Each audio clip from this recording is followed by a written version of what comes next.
Dear student, আজ আমি তোমাদের 2026 সালে ক্লাস 5 রায়মার্টিন প্রশ্নবিচিত্রার তোমাদের সেকেন্ড ইউনিট টেস্টের মডেল 1 অঙ্কের প্রশ্নপত্র নিয়ে আলোচনা করব। দেখো, 1 নম্বর প্রশ্ন রয়েছে লঘিষ্ঠ আকারে পরিণত করো, মানে এটিকে কাটাকুটি করে তোমাকে ছোট করতে হবে। তো ফার্স্টে দেখো রয়েছে কত, 84 আর 102। শেষের দুটি ঘর যদি জোড় সংখ্যা থাকে তবে 2 দিয়ে কাটাকুটি করবে। তো এখানে দেখো 4 আর এখানে 2 রয়েছে, মানে যদি জোড় সংখ্যা রয়েছে তাই 2 দিয়ে কাটাকাটি করবে। 2 ঘরের নামতা বলো, কোথায় 8 হয়, 4 দোগুনো 8, তাহলে 4। আবার 2 ঘরের নামতা বলো, 2 দোগুনো 4। একই রকমভাবে 5 দোগুনো 10, 2 অক্ষে 2। এবার দেখো এটা কত দিয়ে কাটাকাটি যাবে, এখানে 2 আছে কিন্তু এখানে তো 1 আছে, মানে এটি আর 2 দিয়ে কাটাকাটি যাবে না, কারণ এটি বেজোড় সংখ্যা। এরপরে দেখবে যে 3 দিয়ে কাটাকাটি যায় কিনা। 3 দিয়ে বিভাজ্যতার নিয়ম হচ্ছে এই যে এখানে যে কয়টা ঘর থাকবে তাদের যোগ করবে। যেমন 4 আর 2 যোগ করো 6 হবে, 5 আর 1 যোগ করো 6 হবে। 6 3-এর ঘর নামতায় রয়েছে, তার মানে এই সংখ্যাটি 3 দিয়ে ভাগ করা যাবে। তো দেখো 3 অক্ষে 3, এখানে আছে কত 4, 1 বেশি থাকলো ওই 1 মনে মনে এই 2-এর সামনে ধরবে, তাহলে কত হচ্ছে 12। 3-এর ঘরের নামতা বলো, 3 4-এ 12। এটা দেখো 3 2 6 বেশি হয়ে যায়, তাহলে একবার দেবে 3 অক্ষে 3। কত বেশি থাকলো 3 4 5, 2 বেশি থাকলো 2 মনে মনে এই 1-এর সামনে ধরো, কত হচ্ছে 21। 3 7-এ 21, তাহলে এটির উত্তর দেখো কত হয়ে গেল, 14/17। চলে যাচ্ছি নেক্সট অঙ্কে।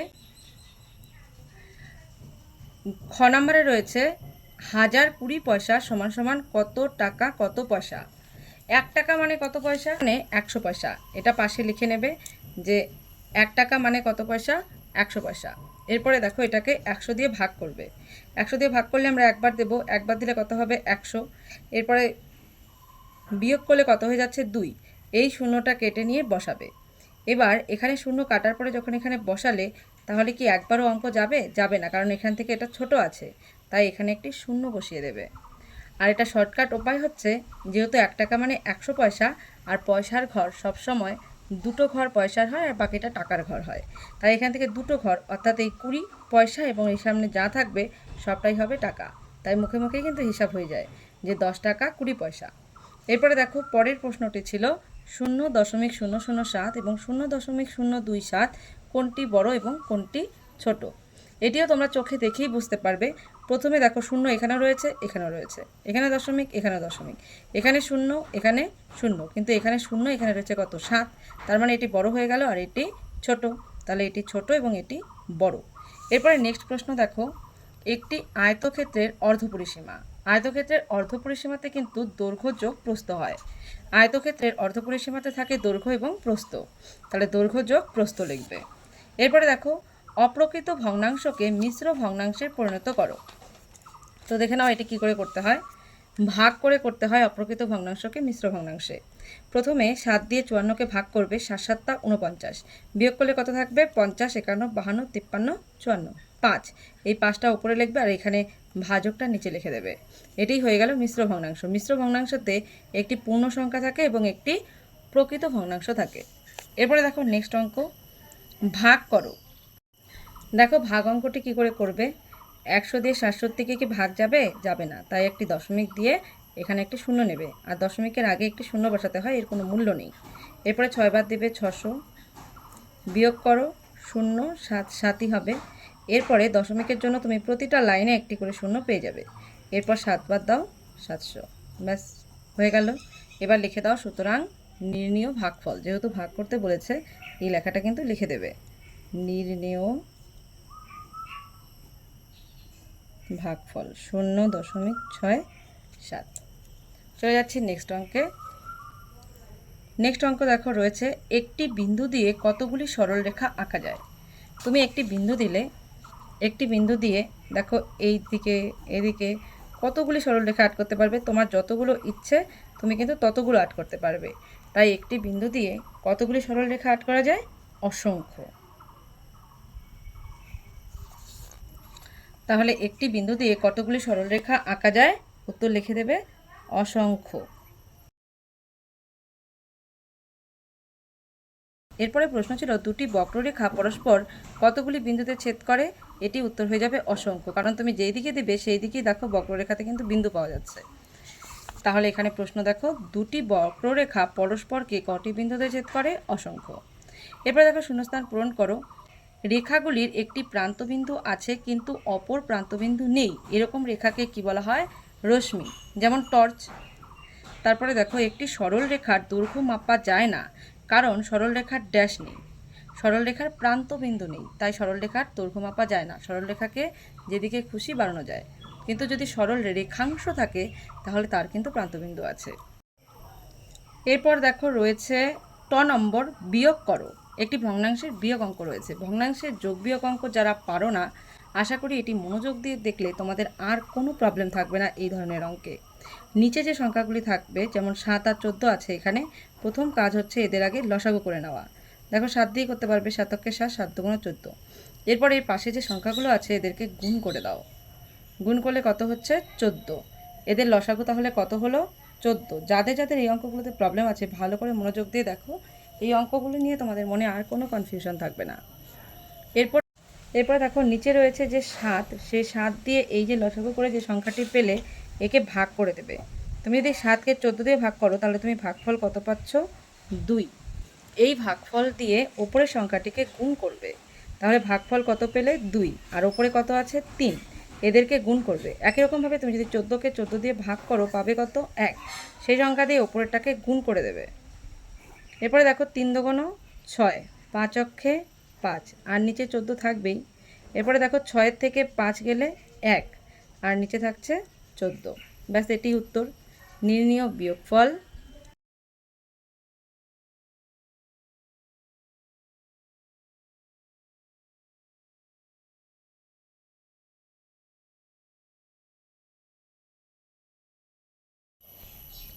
এরপর দেখো রয়েছে 2-এর ক, নিম্নলিখিত প্রশ্নগুলির উত্তর দাও। প্রীতমের বাবা বাজার থেকে 1/4 কিগ্রা চাল, 2/5 কিগ্রা ডাল, 1/8 কিগ্রা আটা কিনেছেন। তিনি মোট কত কিগ্রা জিনিস কিনলেন? মোট হলে তোমরা জানো যে কী অঙ্ক হয়? যোগ অঙ্ক হয়। তো তোমাদেরকে একটু আগেই আমি ভগ্নাংশের একটি বিয়োগ অঙ্ক করিয়েছি। যারা ভালো মতন বুঝেছো তারা আশা করি এই যোগ অঙ্কটি করতে পারবে। তো প্রথমে কি করতে হবে? নিচে যে সংখ্যাগুলি রয়েছে সেগুলির কিন্তু লসাগু করতে হবে। যেমন 4, 5 আর রয়েছে কত?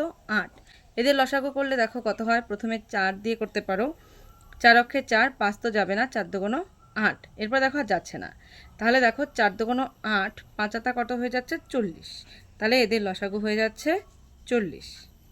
এরপরে দেখো আমি তো কী বললাম যে নিচের সংখ্যাটিকে নিচেরটাকে দিয়ে ভাগ করবে, তাহলে ভাগ করলে কত হবে? এখানে 10, 4 × 10 = 40, এবং ওপরের সংখ্যা দিয়ে গুণ করতে হবে। একই রকমভাবে 5 8 40, ওপরে যা থাকবে সেটাকে গুণ আকারে লিখবে। 5 8 40, আর ওপরে রয়েছে কত? 1। এবার হিসাব করো। 10 অক্ষে 10, 8 × 2 = 16, আর এদিকে 5 অক্ষে 5। তাহলে দেখো যোগ করলে কত হচ্ছে? 5 6 11, 11 1, হাতে থাকলো 1, 1 2, আর হাতে রাখে 3, 31/40। এরপর উত্তর লিখে দেবে, তিনি মোট 31/40 কিগ্রা জিনিস কিনলেন। এরপরে দেখো রয়েছে একটি সরল অঙ্ক, আর এটিও কিন্তু ভগ্নাংশ আকারেই রয়েছে। তো দেখে নাও সরল অঙ্কটা। এবার আমি খাতায় করে রেখেছি, এখান থেকে তোমাদেরকে বুঝিয়ে দিচ্ছি, না হলে ভিডিওটি অনেক বেশি লম্বা হয়ে যাবে। প্রথমে ফার্স্ট ব্র্যাকেটের কাজ করে নেবে। তো ফার্স্ট ব্র্যাকেটে দেখো 14 আর 7 রয়েছে, আগের অঙ্কটার মতনই। 14 এবং 7-এর লসাগু করলে কত দেখলে? 14ই হয়। এবার 14 দিয়ে 14কে ভাগ করলে কত হবে? 1। এবার ওপরেও রয়েছে কত? 1। একই রকমভাবে 7 × 14, ভাগফল কত? 2, আর ওপরে রয়েছে 5। এরপরে দেখো প্রথমে যা আছে তাই, এখানে নিচে 14 রয়েছে, 14 লিখবে, 1 অক্ষে 1 যোগ 5 × 2 = 10। এরপরে দেখো প্রথমে যা আছে তাই লিখবে, আর এখানে দেখো 10 আর 1 যোগ করলে 11, আর নিচে থাকবে 14। এরপরে দেখবে 7 এবং 14কে আবার লসাগু করবে, তাহলে কত হবে? 14ই হয়ে যাবে। 7 × 2 = 14, ওপরে 6 আছে গুণ আকারে লিখবে। তারপর 14 অক্ষে 14, ওপরে 11 আছে লিখবে। একই রকমভাবে দেখো 6 × 2 = 12, 11 অক্ষে 11, বিয়োগ করলে কত থাকছে? 1/14। প্রথমে যোগের কাজ অর্থাৎ ব্র্যাকেটের কাজ হলো, তারপরে দেখলে যে বিয়োগ করতে হলো। এরপর উত্তর লিখে দেবে, নির্ণীয় সরলফল 1/14। এরপরে দেখো চলে যাচ্ছি নেক্সট অঙ্কে। এখানে দেখো রয়েছে, একটি বর্গাক্ষেত্রাকার ভূমির দৈর্ঘ্য 15 মিটার হলে ওই জমির ক্ষেত্রফল কত? তো দেখো একটা বর্গক্ষেত্র এঁকে নেবে এবং বর্গক্ষেত্রের বাহুর দৈর্ঘ্য কিন্তু দেওয়া আছে 15 মিটার, চারদিকেই 15 মিটার। তো একটি বর্গাকার ভূমির দৈর্ঘ্য 15 মিটার। বর্গাকার ভূমির ক্ষেত্রফলের সূত্র হচ্ছে বাহুর দৈর্ঘ্য গুণন বাহুর দৈর্ঘ্য, অর্থাৎ 15 গুণন 15।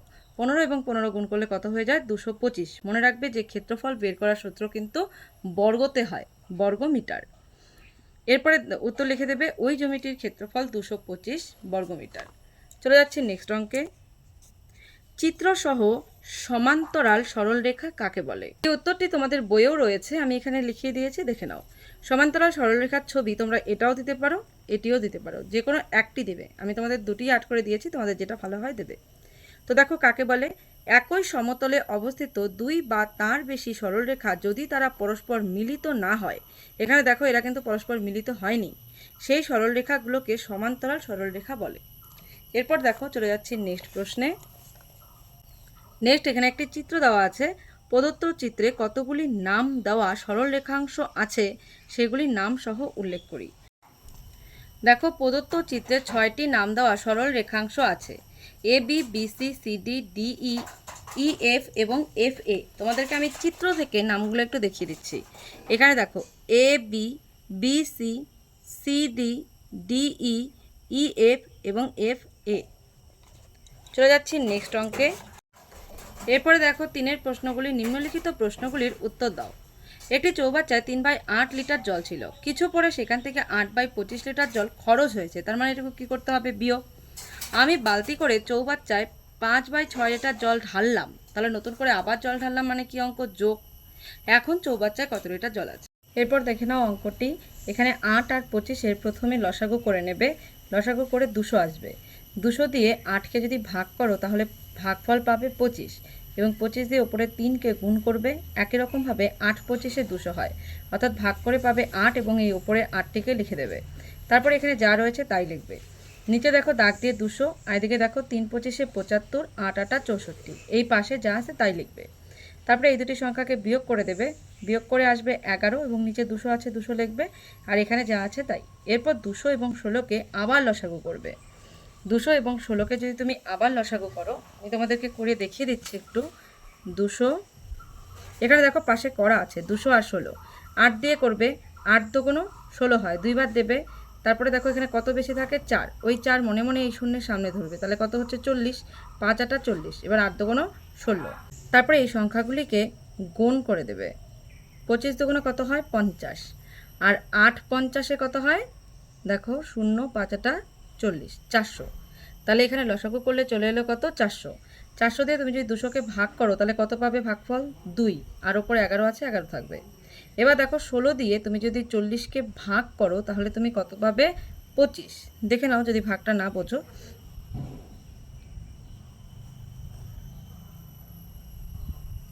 দুইবার দাও, 16 দুগুণ 32, বিয়োগ করলে কত থাকবে? 8, 5 ষোলো 80। তাহলে 16 দিয়ে 400কে ভাগ করলে কত পেয়ে গেলে? 25, এবং এখানে 5 যে রয়েছে সেটা গুণ আকারে লিখে দেবে। তারপরে দেখো 11 দুগুণ 22, আর এখানে 25 দিয়ে তুমি যদি 5কে গুণ করো, 5 5 25-এর 5 হাতে থাকলো 2, 5 দুগুণ 10 আর 2 12, অর্থাৎ 125। এই দুটো সংখ্যাকে যোগ করে দেবে। 5-এর সঙ্গে 2 যোগ করো, 7 আসবে, 2 আর 2 4, আর 1 বসিয়ে দেবে। 147/400। এখন চৌবাচ্চায় 147/400 লিটার জল আছে। এরপরে চলে যাচ্ছি নেক্সট অঙ্কে। সমান পরিসীমা বিশিষ্ট, অর্থাৎ পরিসীমা কিন্তু একই আসবে, যেটা আয়তাকার এবং বর্গাকার জমি দুটিরই কিন্তু পরিসীমা এক। সমান পরিসীমা বিশিষ্ট আয়তাকার ও বর্গাকার জমি আছে। আয়তাকার জমির দৈর্ঘ্য 40 মিটার এবং প্রস্থ 20 মিটার। প্রতি মিটারে বেড়ার জন্য 60 টাকা খরচ হলে বর্গাকার জমির চারপাশে বেড়া দিতে কত খরচ হবে? আগে দেখো তো কোনটার দেওয়া আছে? আয়তাকার দেওয়া আছে। আয়তাকার জমির দৈর্ঘ্যও দেওয়া আছে, আবার প্রস্থও কিন্তু দেওয়া আছে। যেহেতু আয়তাকার জমির দৈর্ঘ্য এবং প্রস্থ দুটি দেওয়া আছে, তাই আমরা আয়তাকার জমি দিয়েই অঙ্কটা করব। দৈর্ঘ্য দেওয়া আছে 40 মিটার এবং প্রস্থ রয়েছে 20 মিটার। তো আয়তাকার জমির দৈর্ঘ্য 40 মিটার, আয়তাকার জমির প্রস্থ 20 মিটার। কি বের করতে হবে? সমান পরিসীমা বলেছে, তাহলে পরিসীমা বের করতে হবে। সুতরাং আয়তাকার জমির পরিসীমার সূত্র হচ্ছে 2 গুণন দৈর্ঘ্য যোগ প্রস্থ। তাহলে 2 2 লিখলাম। এখানে যদি না বোঝো তাহলে এখানে আমি গুণন চিহ্নটি দিয়ে দিচ্ছি। তাহলে দৈর্ঘ্য কত? 40 এবং প্রস্থ কত? 20। প্রথমে ফার্স্ট ব্র্যাকেটের কাজ হয় জানো, তাই যোগটা করে নেবে। 40 আর 20 যোগ করলে 60 হয়, এরপর 2 দিয়ে গুণ করলে 120 মিটার। তাহলে দেখো বর্গাকার জমির পরিসীমাও কিন্তু 120 মিটারই হবে, কারণ সমান পরিসীমা বিশিষ্ট কথাটি কিন্তু প্রশ্নে দেখো দেওয়া রয়েছে, সমান পরিসীমা বিশিষ্ট। দেখো এবার প্রতি মিটার বেড়ার জন্য যদি 60 টাকা খরচ হয়, প্রতি মিটার মানে কি 1 মিটার, 1 মিটার বেড়া দেওয়ার জন্য যদি 60 টাকা খরচ হয়, তাহলে 120 মিটার বেড়া দেওয়ার জন্য কি খরচ হবে? বেশি খরচ হবে, অর্থাৎ গুণ অঙ্ক। তাহলে 120কে 7 দিয়ে গুণ করে দেবে। 0 অক্ষে 0, 7 দুগুণ 14, 4 হাতে থাকলো 1, 7 অক্ষে 7 আর 1-এ 8। তাহলে বর্গাকার জমি চারপাশে বেড়া দিতে খরচ হয় 840 টাকা। চলে যাচ্ছি নেক্সট অঙ্কে। একটি সরল অঙ্ক দেখো দেওয়া রয়েছে। সরল অঙ্কে সবার প্রথমে, সরল অঙ্ক কিন্তু বদমাসের নিয়ম মেনে চলে। বদমাস মানে কি? B for bracket. এই ব্র্যাকেটের মধ্যে প্রথমে করতে হয় তোমাকে রেখা বন্ধনীর কাজ, তারপর তোমাকে first bracket, second bracket, third bracket. তোমাদের সরল অঙ্ক নিয়ে আমি একটি ভিডিও নিয়ে আসবো। যারা সরল অঙ্ক একদমই পারো না, আশা করি তাদের একদম পুরো কনফিউশন দূর হয়ে যাবে। এখানে যদি আমি দেখাতে যাই তাহলে ভিডিওটি অনেক বেশি লম্বা হয়ে যাবে। আমি এখান থেকে এই অঙ্কটি বুঝিয়ে দিচ্ছি এবং সরল অঙ্কের জন্য আমি আলাদা একটা পার্টের ভিডিও নিয়ে আসবো। তো দেখো প্রথমে ফার্স্ট ব্র্যাকেটের কাজ করবে। ফার্স্ট ব্র্যাকেট কোথায় রয়েছে? এই যে 5 আর 2-এর মাঝখানে রয়েছে। আর প্রথমে সামনে যা আছে তাই লিখে যাবে। তো দেখো প্রথমে 10 গুণন 6 যা রয়েছে, এখানে 5 যোগ ব্র্যাকেট, সেকেন্ড ব্র্যাকেট দেবে, দিয়ে 10 বিয়োগ, এই দুটো কাজ করবে ফার্স্ট ব্র্যাকেটের। তাহলে 5-এর থেকে 2 গেলে কত থাকে? 3। আর এখানে যা রয়েছে সেটাই লিখবে। এরপরে দেখো প্রথমে যা রয়েছে তাই, তাহলে আমাদের ফার্স্ট ব্র্যাকেটের কাজ হয়ে গেল। এরপরে আমাদের করতে হবে কি? সেকেন্ড ব্র্যাকেটের কাজ। তো প্রথমে যা আছে এই পর্যন্ত 5 যোগ পর্যন্ত তাই করবে। এরপরে 10-এর থেকে 3 বাদ দেবে, কত হবে? 7। আর এখানে কোনো চিহ্ন নেই মানে এখানে একটা গুণন চিহ্ন দিতে হবে। আর এর কাজটা কিন্তু প্রথমে করতে হবে। এরপরে দেখো এই পর্যন্ত যা আছে তাই লিখবে, শুধু এটা গুণ করে দেবে। তাহলে কত হবে? 3 7 21। আগেই এই ব্র্যাকেটটি তুলবে না, কারণ এখানে দেখো দুটো চিহ্ন রয়েছে। একটা চিহ্নের কাজ হয়েছে কিন্তু আরেকটা চিহ্নের কাজ তো হয়নি। এরপরেও প্রথমে যা রয়েছে তাই, আর এখানে যোগ রয়েছে, যোগ করে দাও। 21 আর 5 যোগ করলে কত হয়ে যাচ্ছে? 26। এরপরে দেখো গুণ আর বিয়োগ চিহ্ন রয়েছে, তো গুণের কাজ প্রথমে করতে হয়। 10 আর 6 গুণ করলে কত হবে? 60। আর এখানে হয়ে যাবে 26। এরপরে লাস্টে বিয়োগের কাজ। 60-এর থেকে তুমি যদি 26 বিয়োগ করো পাবে কত? 34। এটি কিন্তু নির্ণীয় সরল ফল। আজকের লাস্ট অঙ্ক, ঘ নাম্বার। নাসিপা 2 ঝুড়ি আম বিক্রি করার জন্য বাজারে গেছে। প্রথম ঝুড়িতে এত কিগ্রা, দ্বিতীয় ঝুড়িতে এত কিগ্রা আম আছে। দিনের শেষে দেখলো প্রথম ঝুড়িতে বিক্রি করার পর এত কিগ্রা পড়ে আছে এবং দ্বিতীয় ঝুড়িতে এত কিগ্রা আম পড়ে আছে। সে মোট কত কিগ্রা আম বিক্রি করলো? তো প্রথমে দেখবে যে 2 ঝুড়িতে যে সে আম নিয়ে গেছিল, তো সে মোট কতগুলি আম নিয়ে গিয়েছিল। তো দেখো প্রথম ও দ্বিতীয় ঝুড়িতে আম ছিল, প্রথমে আম ছিল কত? 15.825, আর এখানে 18.378। এই দুটিকে যোগ করে দেবে।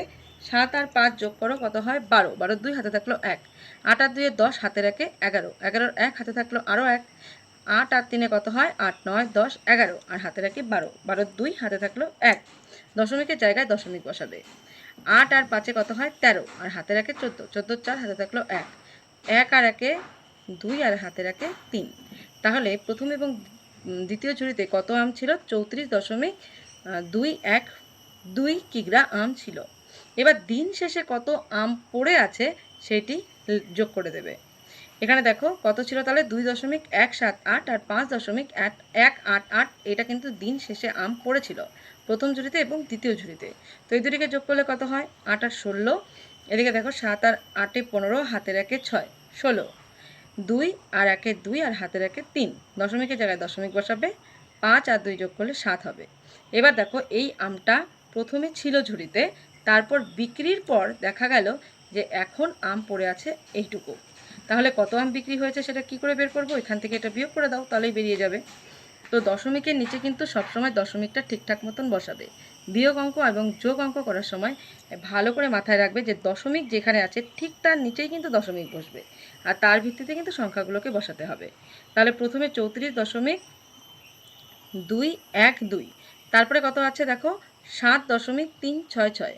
তো প্রথমে দশমিকের নিচে দশমিক বসিয়ে নাও। দশমিকের এই সাইডে তাহলে কি বসবে? 7, এবং তার পাশে এই সংখ্যাগুলি। এবার দেখো 12 থেকে 6 গেলে 6, এখানকার একটা এখানে চলে এলো 7, 11 থেকে 7 গেলে 4, তারপরে এখানকার একটা আবার এখানে চলে এলো 4 হয়ে গেল।